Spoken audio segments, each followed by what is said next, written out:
خوش آمدید۔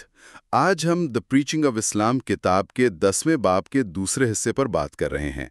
پچھلی بار ہم نے چین میں اسلام کے ابتدائی پھیلاؤ کو دیکھا تھا، تو آج وہیں سے آگے بڑھاتے ہیں، خاص طور پر شاہی سرپرستی اور دعوت کے حوالے سے۔ جی بالکل، آج ہم ذرا گہرائی میں جائیں گے کہ کیسے تیموری حکمرانوں کے ساتھ تعلقات بنے، پھر شاہ رخ بہادر نے وہ مشہور دعوتی خطوط بھیجے۔ ہاں، وہ خطوط والا قصہ تو بڑا دلچسپ ہے۔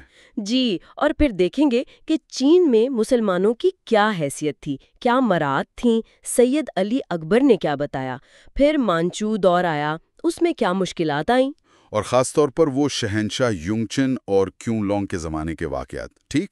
بالکل، ان کے فرامین، ان کے اقدامات، اور پھر آخر میں یہ مذہب بدلنے والے واقعات اور حکومت کا رد عمل کیا تھا، یہ سب آج دیکھیں گے۔ چلیں تو شروع کرتے ہیں منگ خاندان کے دور سے۔ چین کے شہنشاہوں اور ان کی مغربی سرحد پر جو مسلم ریاستیں تھیں، خاص کر تیموری، ان کے آپس میں تعلقات کیسے تھے؟ جب چینی سفیر سمرقند آئے تو واپسی پر شاہ رخ بہادر نے اپنے ایلچی بھی بھیجے اور ساتھ میں 2 خط دیے۔ یہ کوئی عام خط نہیں تھے؟ یہ براہ راست چینی شہنشاہ کو اسلام قبول کرنے کی دعوت تھی۔ 2 خط الگ الگ زبانوں میں؟ جی، ایک عربی میں تھا، وہ ذرا فلسفیانہ انداز کا تھا۔ اس میں اللہ کی پہچان، انبیاء کا مقصد، حضرت محمد صلی اللہ علیہ وآلہ وسلم کی نبوت، دین حق، اس طرح کی باتیں تھیں۔ اچھا، اور حکمرانوں کے فرائض وغیرہ کا بھی ذکر تھا؟ ہاں، کہ انصاف کریں، نیکی پھیلائیں، مسجد مدرسے بنائیں، مطلب یہ کہ دنیاوی کامیابی بھی حق کے ساتھ جڑی ہے۔ اور دوسرا خط فارسی میں تھا، وہ کیسا تھا؟ فارسی والا زیادہ آپ کہہ لیں کہ براہ راست تھا۔ اس میں صاف صاف توحید کی دعوت تھی، حضرت محمد صلی اللہ علیہ وآلہ وسلم کو آخری نبی ماننے کی بات تھی۔ اس میں کوئی حوالے بھی دیے تھے؟ جی، چنگیز خان کے جو جانشین مسلمان ہوئے تھے، جیسے ازبک خان، غازان، پھر امیر تیمور نے کیسے اسلامی قوانین نافذ کیے، یہ سب مثالیں دے کر سمجھایا گیا کہ دنیا اور آخرت کی بھلائی اسلام میں ہی ہے۔ یہ ایک بڑا سیاسی اور مذہبی پیغام تھا۔ یہ واقعی غیر معمولی بات لگتی ہے۔ کیا یہ ہو سکتا ہے کہ انہی خطوط سے وہ کہانی نکلی ہو کہ چین کا کوئی شہنشاہ مسلمان ہو گیا تھا؟ ہاں، یہ خیال کیا جاتا ہے کہ شاید ان خطوط کا ہی اثر ہو۔ اب ذرا اصل صورتحال دیکھیں۔ 15ویں صدی کے آخر یا 16ویں کے شروع میں ایک تاجر تھے، سید علی اکبر۔ وہ پیکنگ میں رہے۔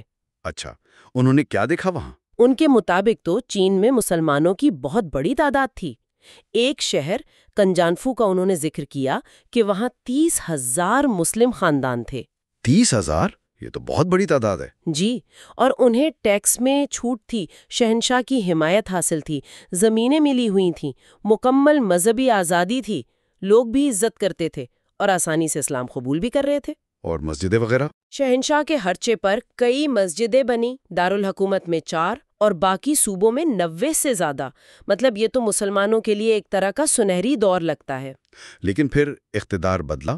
1644 میں مانچو خاندان آیا۔ اس سے فرق پڑا؟ کیونکہ آپ نے کہا اس سے پہلے کوئی خاص بغاوت نہیں ملتی۔ ہاں، تبدیلی تو آئی۔ مانچو دور شروع ہونے کے کچھ سال بعد ہی 1648 میں پہلی بار کانسو صوبے میں مسلمانوں نے ہتھیار اٹھائے۔ اگرچہ اصل بڑے مسائل تو بہت بعد میں 19ویں صدی میں شروع ہوئے، لیکن یہ ایک اشارہ تھا۔ لیکن کیا مانچو حکمران شروع سے ہی مخالف تھے؟ نہیں، ایسا بھی نہیں ہے۔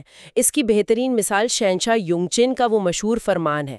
1731 میں جب ان تک شکایت پہنچی کہ مسلمان الگ ہیں، ان کے ارادے ٹھیک نہیں۔ ہاں، کہ ان کا مذہب، زبان، لباس سب مختلف ہے۔ بالکل، تو شہنشاہ نے ان باتوں کو رد کر دیا۔ انہوں نے کہا کہ مسلمان صدیوں سے ہماری سلطنت کا حصہ ہیں، وہ ہمیں اتنے ہی عزیز ہیں جتنے باقی لوگ۔ مذہب، زبان، لباس کا فرق کوئی معنی نہیں رکھتا، وہ اچھے شہری ہیں۔ یہ تو بڑی زبردست بات ہے، یعنی شاہی سطح پر مکمل برابری کا پیغام۔ جی، اور فرمان میں یہ بھی تھا کہ انہیں اپنے مذہب پر عمل کی پوری آزادی ہے، کیونکہ ان کا مذہب بھی اچھی باتیں، ذمہ داریاں اور حکومت کا احترام سکھاتا ہے۔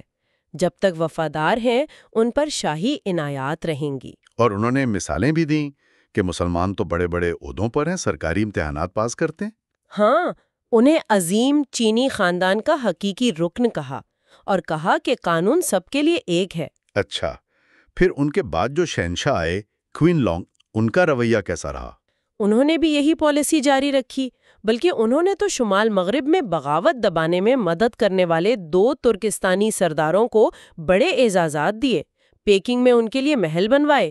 اور وہ مسجد والی کہانی بھی انہی کے دور کی ہے، پیکنگ میں جو بنی؟ جی ہاں، وہی ترکستانی مہمانوں اور قیدیوں کے لیے۔ اور وہ جو قصہ ہے کہ کنیز کی وجہ سے جو کاشغر سے لائی گئی تھی، شہنشاہ نے مسجد اپنے محل کے سامنے بنوائی تاکہ وہ اپنے لوگوں کو نماز پڑھتے دیکھ سکے۔ اچھا، اور اس مسجد پر کتبہ بھی لگا تھا 4 زبانوں میں؟ جی، اور کہتے ہیں چینی متن خود شہنشاہ نے لکھا تھا۔ اسی شہنشاہ کے دور میں ایک اور اہم بات ہوئی زنگاریہ میں۔ وہ کیا؟ وہاں بغاوت ختم کرنے کے بعد علاقے کو دوبارہ آباد کرنے کے لیے چین کے دوسرے حصوں سے 10,000 فوجی خاندان بھیجے گئے، اور وہاں جا کر اطلاعات یہ ہیں کہ انہوں نے مقامی مسلم اکثریت کو دیکھ کر اسلام قبول کر لیا۔ اچھا، تو اس کا مطلب یہ ہوا کہ چین میں جو اتنے مسلمان پھیلے، وہ صرف باہر سے آنے والے یا ان کی نسلیں ہی نہیں تھیں، بلکہ مقامی لوگ بھی مسلمان ہو رہے تھے۔ بالکل، صرف ہجرت اور قدرتی اضافے سے اتنی بڑی تعداد کی وضاحت مشکل ہے۔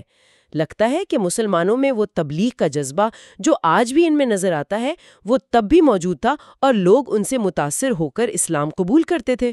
اس کی کوئی اور مثال ملتی ہے؟ ایک مثال چین کے یہودیوں کی دی جاتی ہے۔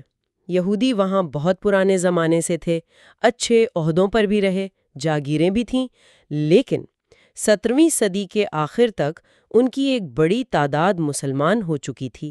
شاید یہ بھی اسی پرامن تبلیغ کا نتیجہ ہو۔ لیکن کیا حکومت ہر طرح کی تبلیغ کو پسند کرتی تھی؟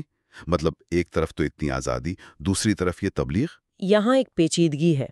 لگتا ہے کہ انفرادی آزادی اور بات تھی، لیکن اگر کوئی منظم طریقے سے تبلیغ کرتا تو شاید حکومت کو تشویش ہوتی تھی۔ اچھا، اس کی کوئی مثال؟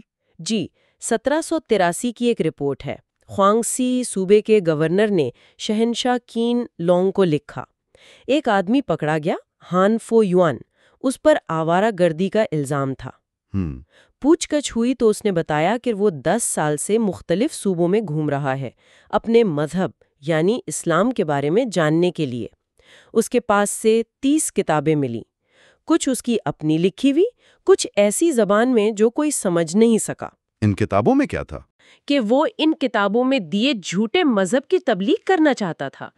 گورنر نے کتابوں کو مشکوک کہا اور شبہ ظاہر کیا کہ یہ کونگ سو کا کوئی باغی ہو سکتا ہے۔ اور گورنر نے کیا اجازت مانگی؟ اس نے شہنشاہ سے ان کتابوں کے چھاپے خانے کے سانچے جلانے اور لکھنے والوں اور چھاپنے والوں کو گرفتار کرنے کی اجازت مانگی۔ تو یہ واقعہ دکھاتا ہے کہ منظم تبلیغ پر حکومت کو شک ہو سکتا تھا۔ تو گویا ایک تضاد سا نظر آتا ہے، انفرادی سطح پر آزادی لیکن منظم کوشش پر پابندی کا خوف۔ بالکل۔ تو آج ہم نے جو باتیں کی ان کا خلاصہ یہ ہے کہ تیموریوں سے تعلقات اور شاہ رخ کے خطوط اہم تھے۔ سید علی اکبر نے مسلمانوں کی اچھی حالت بیان کی۔ مانچو دور میں شروع میں کچھ مشکلات آئیں، لیکن پھر یونگ چن اور کیون لونگ جیسے شہنشاہوں نے مسلمانوں کے حقوق کا تحفظ کیا، ان کے لیے مسجدیں بنوائیں، ان کو نوازا۔ اور ساتھ ساتھ مذہب بدلنے کے واقعات بھی ہوئے، جیسے وہ فوجی نوآباد کار یا یہودی، اور آخر میں ہم نے دیکھا کہ منظم تبلیغ پر حکومت کو تشویش بھی ہو سکتی تھی۔ جی، یہ سب مل کر چین میں اسلام کی ایک بہت ہی، آپ کہیں گے، تہدار اور پیچیدہ تاریخ بناتے ہیں۔ شاہی سرپرستی بھی تھی، عوامی رواداری بھی، مسلمانوں کے اپنے کوششیں بھی تھیں، اور ریاستی کنٹرول کی خواہش بھی۔ یہ واقعی ایک پیچیدہ تصویر ہے، اور آخر میں ایک سوال ذہن میں آتا ہے۔ اتنی صدیوں کی موجودگی، شاہی سرپرستی، مذہبی آزادی کے باوجود وہ کون سے سماجی یا ثقافتی عوامل تھے جنہوں نے چین میں اسلام کو ایک بڑی اکثریت بننے سے روکے رکھا، خاص طور پر جب منظم تبلیغ پر کچھ خدشات بھی موجود تھے؟ یہ ایک بہت گہرا سوال ہے، اور اس کا جواب شاید چین کی مجموعی تاریخ اور ثقافت کے وسیع تر مطالعے میں ہی ملے۔ یہ واقعی غور و فکر کی دعوت دیتا ہے